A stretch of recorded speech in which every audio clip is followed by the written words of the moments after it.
ನಮಸ್ಕಾರ, ಅಶ್ವಕೃಷಿಗೆ ಸ್ವಾಗತ. ನಾನು ವನಿತಾ. ಭತ್ತದ ಬೆಳೆಯಲ್ಲಿ ಬೇರುಗಳು ಹಳದಿ ಅಥವಾ ಕಂದು ಬಣ್ಣಕ್ಕೆ ತಿರುಗುವುದು ರೈತರಿಗೆ ಗಂಭೀರ ಕಳವಳಕಾರಿಯಾಗಿದೆ. ಈ ಸಮಸ್ಯೆಯನ್ನ ನಿರ್ಲಕ್ಷಿಸಿದ್ರೆ ಸಸ್ಯಗಳ ಬೆಳವಣಿಗೆ ಸಂಪೂರ್ಣವಾಗಿ ನಿಲ್ಲುವುದಲ್ಲದೆ ಇಳುವರಿಯ ಮೇಲೂ ತೀವ್ರ ಪರಿಣಾಮ ಬೀರಬಹುದು. ಉತ್ತರ ಪ್ರದೇಶದ ಬೆಳೆ ಸಂರಕ್ಷಣಾ ವಿಜ್ಞಾನಿ ಡಾಕ್ಟರ್ ಹಾದಿ ಹುಸೇನ್ ಖಾನ್ ಎಚ್ಚರಿಸಿದ್ದಾರೆ. ಈ ಬಗ್ಗೆ ಭತ್ತದ ಗದ್ದೆಯಲ್ಲಿ ದೀರ್ಘಕಾಲದವರೆಗೆ ನೀರು ಸಂಗ್ರಹವಾಗುವುದೇ ಈ ಸಮಸ್ಯೆಗೆ ಮುಖ್ಯ ಕಾರಣ ಎಂದು ಅವರು ವಿವರಿಸಿದ್ದಾರೆ. ದೀರ್ಘಕಾಲದವರೆಗೆ ನೀರು ಸಂಗ್ರಹವಾಗುವುದರಿಂದ ಮಣ್ಣಿನಲ್ಲಿ ಆಮ್ಲಜನಕ ಕಡಿಮೆಯಾಗುತ್ತದೆ. ಇದರಿಂದಾಗಿ ಬೇರುಗಳು ದುರ್ಬಲಗೊಂಡು ಹಳದಿ ಅಥವಾ ಕಂದು ಬಣ್ಣಕ್ಕೆ ತಿರುಗಲು ಪ್ರಾರಂಭಿಸುತ್ತವೆ. ಸತು ಮತ್ತು ಸಾರಜನಕದಂತಹ ಪ್ರಮುಖ ಪೋಷಕಾಂಶಗಳ ಕೊರತೆಯು ಈ ಸಮಸ್ಯೆಯನ್ನ ಉಲ್ಬಣಗೊಳಿಸುತ್ತದೆ ಎಂದು ಅವರು ಕೂಡ ಹೇಳಿದ್ದಾರೆ. ಕೃಷಿ ತಜ್ಞರ ಪ್ರಕಾರ ಬೇರುಗಳ ಕೊಳೆತವು ಮಣ್ಣಿನಿಂದ ಹರಡುವ ಶಿಲೀಂಧ್ರಗಳಾದ ಫಿಜಾರಿಸಮ್ ಮತ್ತು ರೈಜೋಕ್ಟೋನಿಯಂಗಳಿಂದ ಉಂಟಾಗುತ್ತದೆ. ಮೊದಲು ಬೇರುಗಳು ಹಳದಿ ಬಣ್ಣಕ್ಕೆ ತಿರುಗುತ್ತವೆ, ನಂತರ ಕಪ್ಪಾಗುತ್ತವೆ ಮತ್ತು ಕ್ರಮೇಣ ಕೊಳೆಯುತ್ತವೆ. ಪರಿಣಾಮವಾಗಿ ಸಸ್ಯಗಳು ದುರ್ಬಲವಾಗುತ್ತವೆ ಮತ್ತು ಮಣ್ಣಿನಿಂದ ಪೋಷಕಾಂಶಗಳನ್ನು ಹೀರಿಕೊಳ್ಳಲು ಸಾಧ್ಯವಾಗುವುದಿಲ್ಲ.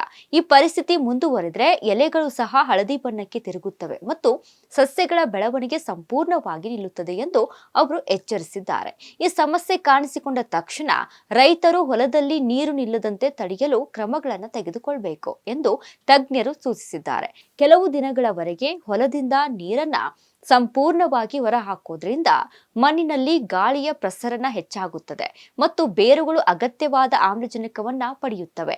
ಮಣ್ಣು ಸ್ವಲ್ಪ ಒಣಗಿದ ನಂತರ ಮತ್ತು ಹೊಸ ಬಿಳಿ ಬೇರುಗಳು ಕಾಣಿಸಿಕೊಳ್ಳಲು ಪ್ರಾರಂಭಿಸಿದ ನಂತರವೇ ಲಘುವಾಗಿ ನೀರುಣಿಸಬೇಕು ಎಂದು ತಜ್ಞರು ಸಲಹೆಯನ್ನ ಕೊಟ್ಟಿದ್ದಾರೆ. ಸರಿಯಾದ ನೀರಿನ ನಿರ್ವಹಣೆಯಿಂದ ಬೇರಿನ ಸಮಸ್ಯೆಗಳನ್ನ ಹೆಚ್ಚಾಗಿ ತಪ್ಪಿಸಬಹುದು ಎಂದು ತಜ್ಞರು ಹೇಳಿದ್ದಾರೆ. ಭತ್ತದ ಬೆಳೆಗಳಲ್ಲಿ ಸತುವಿನ ಕೊರತೆಯಿಂದ ಉಂಟಾಗುವ ಕೈರಾ ರೋಗವು ಬೇರುಗಳು ಮತ್ತು ಎಲೆಗಳ ಮೇಲೆ ತೀವ್ರ ಪರಿಣಾಮ ಬೀರುತ್ತದೆ.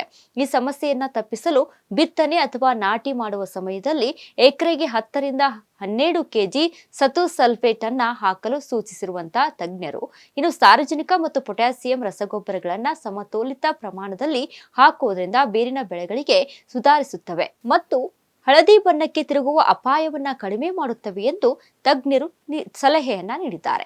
ಸಾವಯವ ಕೃಷಿಯನ್ನ ಅಭ್ಯಾಸ ಮಾಡುವ ರೈತರಿಗೆ ಉತ್ತಮ ಪರಿಹಾರಗಳಿವೆ ಎಂದು ಡಾಕ್ಟರ್ ಹಾದಿ ಹುಸೇನ್ ಖಾನ್ ತಜ್ಞರು ತಿಳಿಸಿದ್ದಾರೆ. ನಾಟಿ ಮಾಡುವ ಮೊದಲು ಸಸಿಗಳ ಬೇರುಗಳನ್ನ ಟ್ರೈಕೋಡರ್ಮಾ ಎಂಬ ಸಾವಯವ ಶಿಲೀಂಧ್ರನಾಶಕದಿಂದ ಸಂಸ್ಕರಿಸಲು ಸಲಹೆಯನ್ನ ನೀಡಿರುವಂತಹ ಕೃಷಿ ತಜ್ಞರು ಹೊಲದಲ್ಲಿ 5 ಕೆಜಿ ಟ್ರೈಕೋಡರ್ಮಾವನ್ನ ಹಸುವಿನ ಗೊಬ್ಬರದೊಂದಿಗೆ ಬೆರೆಸುವುದರಿಂದ ಹಾನಿಕಾರಕ ಶಿಲೀಂಧ್ರಗಳ ಪರಿಣಾಮವನ್ನ ಕಡಿಮೆಯಾಗುತ್ತದೆ. ಜೀವಾಮೃತ ಸಿಂಪಡಿಸುವುದರಿಂದ ಬೇರುಗಳು ಆರೋಗ್ಯಕರವಾಗಿ ಮತ್ತು ಬಲವಾಗಿ ಬೆಳೆಯಲು ಸಹಾಯ ಮಾಡುತ್ತದೆ ಎಂದು ಕೃಷಿ ತಜ್ಞರು ವಿವರಿಸಿದ್ದಾರೆ. ಶಿಲೀಂಧ್ರಗಳ ಸೋಂಕು ತೀವ್ರವಾಗಿದ್ರೆ ತಜ್ಞರು ರಾಸಾಯನಿಕ ಶಿಲೀಂಧ್ರನಾಶಕಗಳನ್ನು ಬಳಸಲು ಸೂಚಿಸುತ್ತಾರೆ.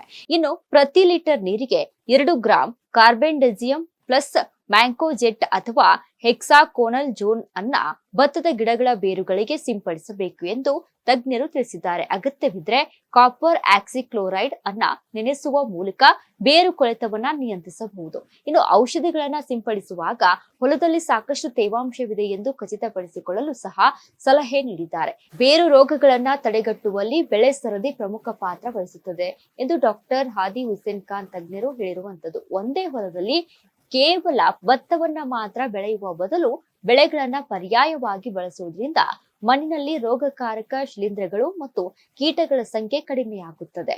ಇನ್ನು ಬೇಸಿಗೆಯಲ್ಲಿ ಹೊಲವನ್ನ ಆಳವಾಗಿ ಉಳುಮೆ ಮಾಡುವುದು, ಬಿತ್ತನೆ ಮಾಡುವ ಮೊದಲು ಬೀಜಗಳನ್ನ ಸಂಸ್ಕರಿಸುವುದು, ರಾಸಾಯನಿಕ ಗೊಬ್ಬರಗಳನ್ನ ಮಿತವಾಗಿ ಬಳಸುವುದು ಮತ್ತು ಹೊಲವನ್ನ ನಿಯಮಿತವಾಗಿ ಪರಿಶೀಲಿಸುವ ಮೂಲಕ ಬೇರಿನ ಸಮಸ್ಯೆಗಳನ್ನ ಮೊದಲೇ ಗುರುತಿಸಿ ತಡೆಗಟ್ಟುವಂತೆ ರೈತರಿಗೆ ಸಲಹೆಯನ್ನ ನೀಡಲಾಗಿದೆ. ಬೇರುಗಳು ಹಳದಿ ಬಣ್ಣಕ್ಕೆ ತಿರುಗುತ್ತಿರುವುದು ಕಂಡು ಬಂದ್ರೆ ತಕ್ಷಣ ಕೃಷಿ ತಜ್ಞರನ್ನ ಸಂಪರ್ಕಿಸಿ ಸೂಕ್ತ ಜೈವಿಕ ಅಥವಾ ರಾಸಾಯನಿಕ ಚಿಕಿತ್ಸೆಗಳನ್ನ ಪ್ರಾರಂಭಿಸುವ ಮೂಲಕ ಬೆಳೆಯನ್ನ ಉಳಿಸಬಹುದು ಎಂದು ಕೃಷಿ ತಜ್ಞರು ಸ್ಪಷ್ಟಪಡಿಸಿದ್ದಾರೆ.